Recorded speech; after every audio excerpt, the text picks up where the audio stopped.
साथियों, महाराष्ट्र का विकास ये मेरी बहुत बड़ी प्राथमिकता है। आज मेक इन इंडिया का लाभ महाराष्ट्र को हो रहा है। आज आत्मनिर्भर भारत अभियान का लाभ महाराष्ट्र को हो रहा है। आज भारत की प्रगति में हमारा महाराष्ट्र बहुत बड़ी भूमिका निभा रहा है। लेकिन ये दुर्भाग्य है कि महाराष्ट्र विरोधी दलों ने आपके विकास पर, आपकी भलाई पर हमेशा ब्रेक लगाने की कोशिश की। मैं आज आपको इसका एक और उदाहरण देता हूं। भाइयों और बहनों, हमारे देश को वर्षों से दुनिया के साथ व्यापार के लिए एक बड़े और आधुनिक पोर्ट की जरूरत थी।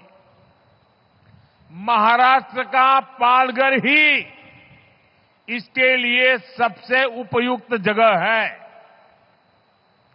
ये पोर्ट हर मौसम में काम कर सकता है, लेकिन इस प्रोजेक्ट को 60 वर्षों तक लटका कर रखा गया।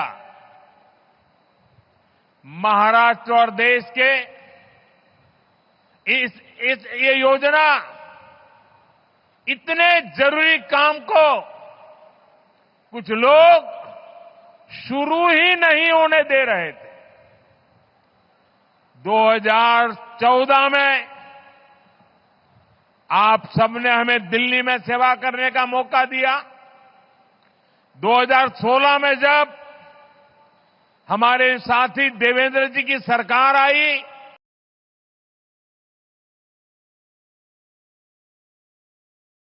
साथियों, पिछले एक दशक में भारत के समुद्री तटों पर विकास को अभूतपूर्व गति मिली है। हमने बंदरगाहों को आधुनिक बनाया है। हमने जल मार्गों को विकसित किया है। जहाजों को बनाने का काम भारत में हो, भारत के लोगों को रोजगार मिले, सरकार ने इस पर जोर दिया है। इस दिशा में लाखों करोड़ रुपए का निवेश हुआ है। आज इसके परिणाम भी हमें देखने को मिल रहे हैं। ज्यादातर पोर्ट की क्षमता पहले की तुलना में 2 गुनी हो गई है। निजी निवेश भी बढ़ा है। जहाजों के आने जाने के समय में भी कमी आई है। इसका लाभ किसे मिल रहा है? हमारे उद्योगों, हमारे व्यापारियों, जिनकी लागत कम हुई है। इसका लाभ हमारे युवाओं को मिल रहा है, जिन्हें नए अवसर मिल रहे हैं। इसका लाभ उन नाविकों को मिल रहा है जिनकी सुविधाएं बढ़ी है। साथियों, आज वाढवण पोर्ट पियर पूरी दुनिया की नजर है। दुनिया में वाढवण पोर्ट की बराबरी करने वाले 20 मीटर जितनी गहराई वाले बहुत कम बंदरगाह है। इस पोर्ट पर हजारों जहाज आएंगे, कंटेनर आएंगे। इस पूरे क्षेत्र की आर्थिक तस्वीर जो 1564 करोड़ रुपए की आज योजना का आदरणीय प्रधानमंत्री जी ने लोकार्पण और शिलान्यास किया है, इससे प्रत्यक्ष और अप्रत्यक्ष रूप से लगभग 5,25,000 लोग को रोजगार मिलेगा, वो उस रोजगार से जुड़ेंगे।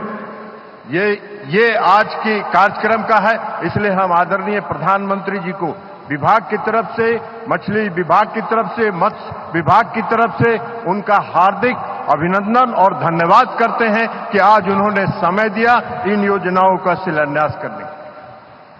आदरणीय प्रधानमंत्री जी की परिकल्पना है कि 2047 में हम विकसित भारत बनाएंगे और उसका लक्ष्य लेकर पूरी दृढ़ शक्ति के साथ और दूरदृष्टि के साथ प्रधानमंत्री जी ने जो 2 निर्णय लिया, 2019 में इन्होंने मत्स्य विभाग और पशुपालन विभाग को अलग विभाग बनाया और उसके साथ साथ प्रधानमंत्री मत्स्य संपदा योजना को प्रारंभ किया। उसने मत्स्य उत्पादन के क्षेत्र में क्रांति लाने का काम किया है। मत्स्य उत्पादन आज हमारा बढ़ा है। प्रधानमंत्री मत्स्य उत्पादन योजना का अगर आप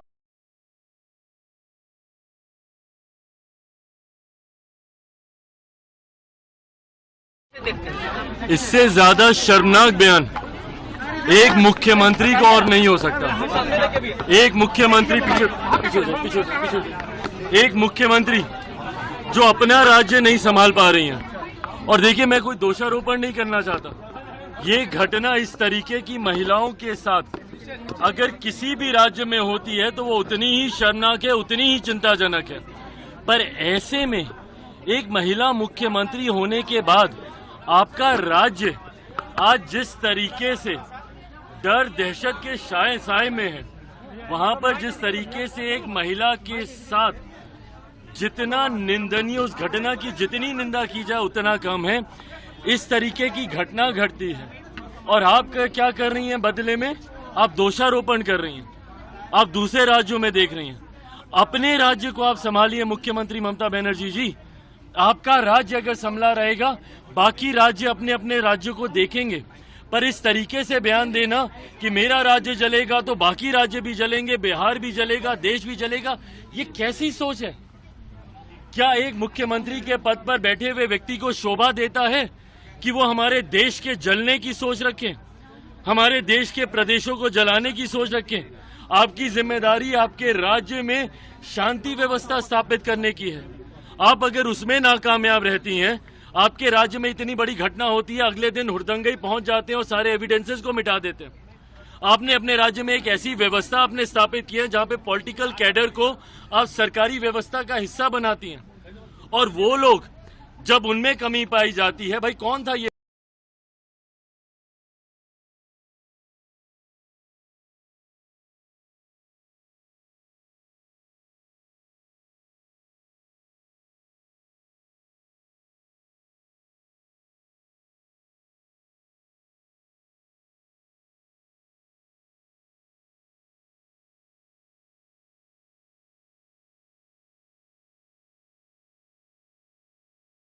सर, 1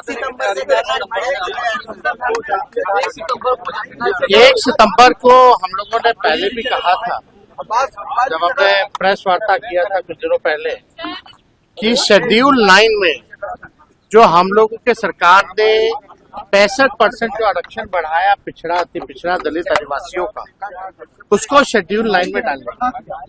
और हम आपको बता दें कि मामला जो है कोर्ट में चला गया, और हम लोग जानते थे कि ये भाजपा नहीं चाहती है और किसी भी कीमत पे शेड्यूल 9 को जो है और आरक्षण को वो समाप्त करना चाहते हैं। आरक्षण उसने शेड्यूल 9 में इन लोगों ने नहीं डाला। हम तो आग्रह भी किए थे मुख्यमंत्री जी से, अब तो इतने पावरफुल हो गए हैं भाई, तब क्यों नहीं शेड्यूल 9 में डलवा रहे? जब हम लोगों ने जातीय जनगणना कराई, राज्य सरकार ने इतना पैसा खर्च किया, उसी के हिसाब से हम लोगों ने आरक्षण बढ़ाया, तब आप जो है जोर नहीं लगा रहे शेड्यूल 9 में डालने के लिए। तभी हम लोगों ने तय किया था कि बिहार सरकार अपना पक्ष जो है सुप्रीम कोर्ट में मजबूती से हाई कोर्ट में नहीं रखेगी। और हम आपको बताते हुए खुशी होगी कि हम लोगों ने कहा था कि अगर पक्ष वो अच्छे से नहीं रखेंगे तो राष्ट्रीय जनता दल सुप्रीम कोर्ट जाएगा और अपनी बातों को रखेगा। और हम लोग चले गए हैं सुप्रीम कोर्ट। अगला डेट भी तय हो गया है, शेड्यूल्ड है। आपको लगता कि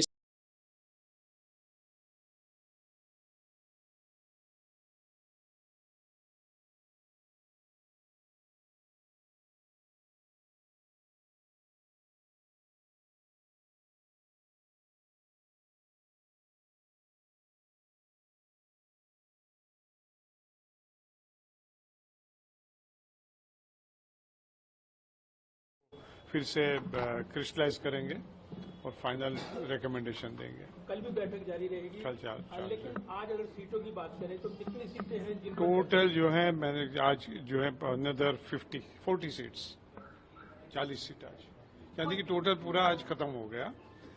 प्रिलिमिनरी डिस्कशंस आज खत्म हो गया। कल फाइनल बनाएंगे सर? कल फाइनल बनाएंगे 2 या 3 तारीख।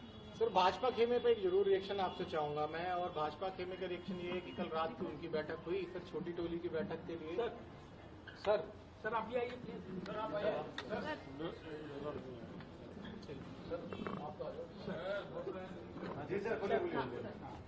सर उनकी भी अभी डिसाइड नहीं हो पाया, उनकी भी बैठकें। फिर एक जो चुनाव समिति के बाद अमूमन होता था सीधी टिकट आते हैं, ट्रेंड बदल गया और सीएम साहब लाडवा से चुनाव लड़ेंगे। खुद प्रदेश अध्यक्ष मोहनलाल बड़ौली साहब ने कहा है, और प्रदेश अध्यक्ष इस बार चुनाव नहीं लड़ रहे हैं, जो कि मौजूदा विधायक भी है राई से।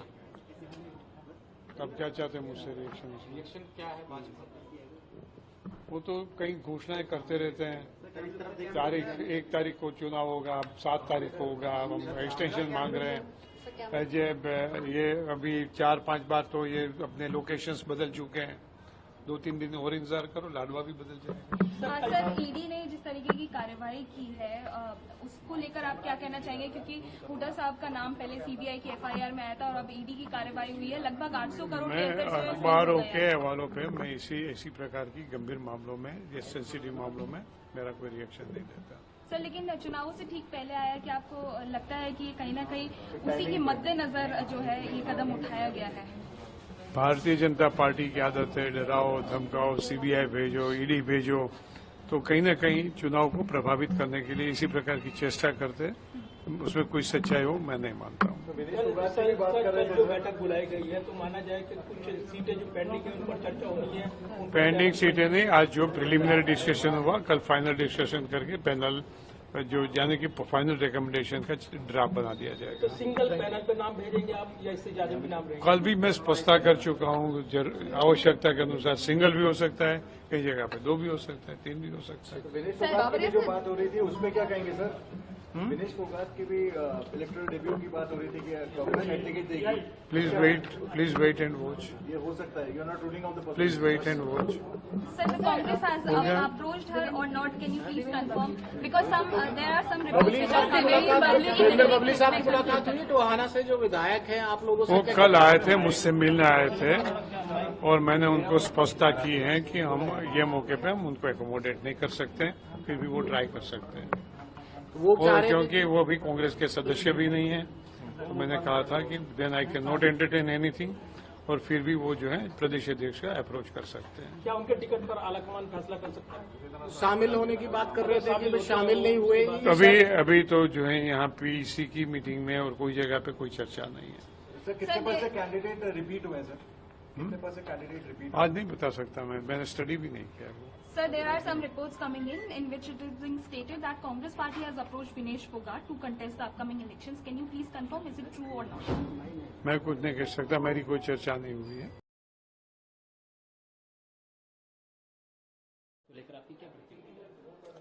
अवनी एक बड़ा आउटस्टैंडिंग प्लेयर है और उसने इतनी कम उम्र में जो कुछ अचीव किया है वो काबिले तारीफ है, और उसकी जो शूटिंग स्किल्स हैं वो काफ़ी अच्छी है और उसमें कोई एरर्स की गुंजाइश नहीं है।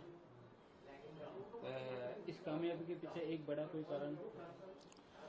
इस कामयाबी के पीछे उसका कठिन परिश्रम और डेडिकेशन है, जो वो अपने खेल के लिए जो वो शो करती है, पूरे फुल फोकस से तैयारियां करती है।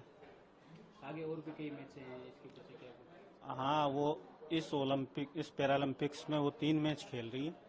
पहला मैच उसका आज था, इसके बाद एक तारीख को है, फिर तीसरा मैच 3 तारीख को है। मुझे उम्मीद है वो आने वाले मैचों में भी मेडल जीतेगी।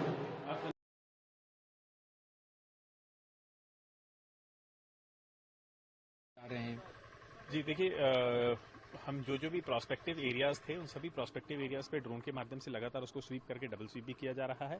अब हम जो जिस लोकेशन से कैप्चर किया गया है, आइडियली उसकी होमिंग इंस्टिंक्ट्स उस किस्म की है कि वो वहाँ पे आता रहता है, लेकिन आज पूरे दिन हमने चेक किया है, 12 घंटे से ऊपर हमने लगातार स्वीप किया है, आज उस पर नहीं मिला है। अब हम वहाँ पे जाके एक बार वापस चेक कर रहे हैं और उसके आने की जो भी एडवांस में जो भी तैयारी है उसके हम वो करनी शुरू कर रहे हैं। कल भी उसके लिए पिंजरे लगाए गए थे या वहाँ पे जो प्रे था उसको भी रखा गया था, तो क्या अब तक प्रे भी वहाँ पे कुछ? जी बिल्कुल, अभी वो है, अभी उस जगह पे आके उसने प्रे को बेट को नहीं खाया है। अभी कितनी और स्पॉट्स हैं जहाँ पे मतलब, क्योंकि एक आपने बताया था कि सुबह जो बात हुई थी कि प्रत्येक दिशा में 5-5 किलोमीटर यानी कि 75 किलोमीटर का जो एक एरिया आप लोगों ने आइडेंटिफाई किया। अप्रॉक्सीमेटली 50 विलेजेस हैं जिसको हमने सेंसिटिव मार्क किया हुआ है। उन 50 विलेजेस के आसपास के जितनी भी लोकेशन है, और इसमें डायनामिकली वेरी करता रहता है, जहाँ जहाँ पे भी लोगों को भी दिखता है उन सभी जगहों के ऊपर हम चेक भी करते हैं। आज ही इनफैक्ट 20 से ऊपर ऐसी जगहों पर जो हमें इन्फॉर्मेशन आई थी उन सभी जगहों के ऊपर जैकल निकला है, जो CR होता है, क्योंकि वो देखने में सेम लगता है, तो वही लोगों द्वारा जो बताया गया था उन सभी के ऊपर आगे, और उन सभी जगहों पे जहाँ पे ग्रामीणों को संतुष्ट करते हुए उन सभी जगहों पे ड्रोन के माध्यम से चेक किया गया। पब्लिक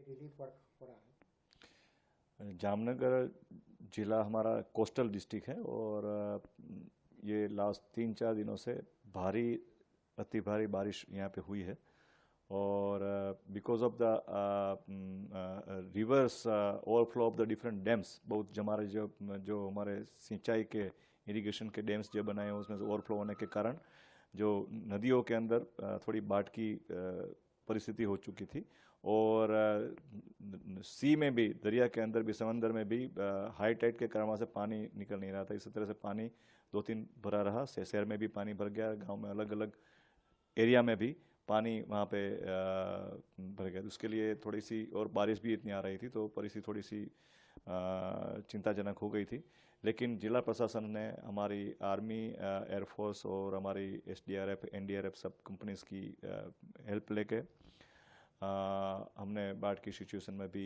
जो भी लोग जो कहीं पे फंस गए थे, कहीं पे अटके हुए थे, सबको हमको रेस्क्यू करके बचा लिया है, और उसको शेल्टर होम्स के अंदर, उसको राहत शिविर के अंदर उसको खाना बनाने की बंदोबस्त भी हमने किया हुआ है। इस तरह से लगभग करीब 300 लोग जैसे लोगों को हमने किया है डिस्ट्रिक्ट में। शहर में भी 1500 से 2000 लोगों का शिफ्टिंग किया है। तो ये सिचुएशन हमने की थी। इमरजेंसी में एम्बुलेंस को बुलाना, हमने 2 जगह से प्रेग्नेंट लेडीज़ को भी रेस्क्यू करके अस्पताल पहुंचाया, और इस कार्यक्रम में कोई भी मानव जीव की हताहत नहीं हुई है, एक्सेप्ट 2 एक्सीडेंट हो चुके हैं। वो जो बारिश में कुछ पानी में जा रहे थे बाइक लेके 1-2 लड़के, तो वो उसमें गिर गए थे, और एक भी अंडर ब्रिज के लिए शहर के अंदर के वो एक पानी अचानक वो आ गया बाढ़ का, तो वो फंस गए। तो इस तरह से 3 लोगों की करीब एक्सीडेंट की हमको खबर मिली है। बाकी प्रशासन ने पूरा राहत का फूड पैकेट्स की बंदोबस्त किया था। कल 2 दिन से हम 30,000 प्लस फूड पैकेट का हमने डिस्ट्रीब्यूट किए सके, और गरम खाना भी NGOs द्वारा गांव में चलाया जाता है। रास्ते में कोई अटक गए उसको भी वहाँ पे शेल्टर होम की तरफ, वहाँ पे स्कूलों के अंदर खोल के वहाँ से उसको हमने दिया हुआ है, और वहाँ पे लोकल सरपंच, तलाटी हमारे जो लोग हैं वो उसको खाने पीने की बंदोबस्त करते हैं। इस तरह से आज के दिन 2 दिन से अभी कल से बारिश कम हुई है, तो आज हम रिलीफ मटेरियल और उसको सर्वे करके जिसका नुकसान हुआ है उसको कैश डॉल्स और घर बकरी जो उसको बोलते हैं उसकी सहाय, वो सब देने का, मकान जो डैमेज है उसकी सहाय वो देने की सर्वे की टीम टुकड़ी बना दी गई है। करीब 100+ टुकड़ियाँ बन चुकी है, उसको सहाय देने की कामगिरी अब जारी है। सर राजकोट और जामनगर और द्वारका का हाईवे भी बंद था, पूरी तरह से पूर्वता हो गया। हाँ, जामनगर का ये ससोई डैम और पूर्णा डैम के ऊपर पानी का बहाव ज़्यादा होने से वो रोड के ऊपर से ओवरटॉपिंग कर रहा था, तो कल से दोपहर से ये रोड चालू हो गया है और ट्रैफिक का जो है वो यातायात है पूर्ववत हो गया है वहाँ पे। निचले इलाकों में पानी की क्या स्थिति है? पूर के पानी सभी जगह पर फैले थे, वो अभी हाल की स्थिति? पूर की स्थिति में ये डैम्स के गेट्स ओपन किए थे, डैम ज़्यादा भर गए थे तो पानी ज़्यादा था, लेकिन 2 दिन से बारिश रुकी हुई है, इसके कारण अभी लेवल उसका काफ़ी कम हो चुका है और ऑलमोस्ट सब जगह पानी नॉर्मल की तरफ जा रहा है। स्टेट गवर्नमेंट किस तरह से मदद कर रही है? पूरे डिस्ट्रिक्ट में हम उसको आर्थिक सहायता देंगे, कैश डोल्स देंगे, खाने पीने के लिए उसको देंगे, दवाइयाँ का हम पूरा कैंप कर रहे हैं हेल्थ के, और जो जरूरत पड़ी इमरजेंसी में उसको फूड पैकेट, खाना पीना देना सुबह शाम, प्लस ब्लैंकेट्स वगैरह किसी के पास नहीं है तो, और हर तरह की जो भी सुविधा, और बाकी जिसका डैमेज हुआ है घर का उसकी हम आर्थिक जो गवर्नमेंट के जो नॉर्म्स हैं उस तरह से सबको, जो आंशिक उसका मकान टूटा हुआ है, पूरा टूटा हुआ है, घर बखी बह गई, सबका उसका मुआवजा हम गवर्नमेंट की तरफ से हम दे देंगे। सीएम खुद मॉनिटरिंग कर रहे हैं जामनगर की स्थिति का?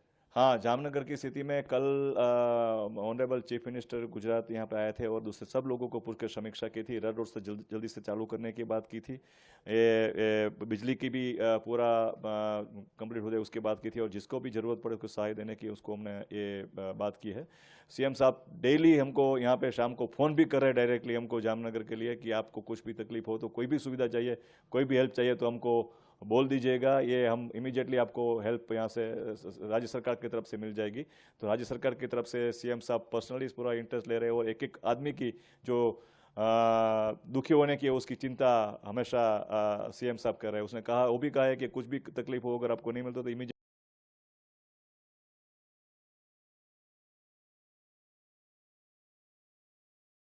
भारतीय जनता पार्टी के समग्र महिला नेतृत्व आज ताला लगा दिया है, प्रतीकी ताला, क्योंकि ये महिला का जो कमीशन है पश्चिम बंगाल का, ये कोई काम नहीं करता है। ये हमारा टैक्स का पैसा से इन लोग का सैलरी होता है, इन लोग का लाल बत्ती नील बत्ती का गाड़ी होता है, इन लोग का हर लग्जरी होता है। लेकिन आज बंगाल के महिला जिसके ऊपर रोज अत्याचार हो रहा है उसके लिए इन लोग आवाज नहीं उठाते हैं, मुख्यमंत्री का तोशामोदी करते हैं। आज हम लोग गए थे, उनका डेथ सर्टिफिकेट लिखकर आ गए, डेथ सर्टिफिकेट दे दिए, और 3 दिन बाद इनका जो श्राद्ध होता है ना, वो श्राद्ध का क्रियाक्रम होगा। आप सबको, हमको, हमारा तरफ से इनविटेशन है। उन लोग क्या जवाब देंगे? उन लोग इतना सारा पेपर हमको दिखा रहे हैं, देखिए हम ये किया है, हम इसको चिट्ठी लिखे है। अरे आप लोग को तो कभी रास्ते में दिखते ही नहीं है। अब कौन सा अत्याचारित महिला के पास गया है? मुख्यमंत्री को कुछ बोले हैं? सुओ मोटो केस किए हैं, प्रतिवाद किए हैं? कुछ नहीं किए हैं, सिर्फ सच के।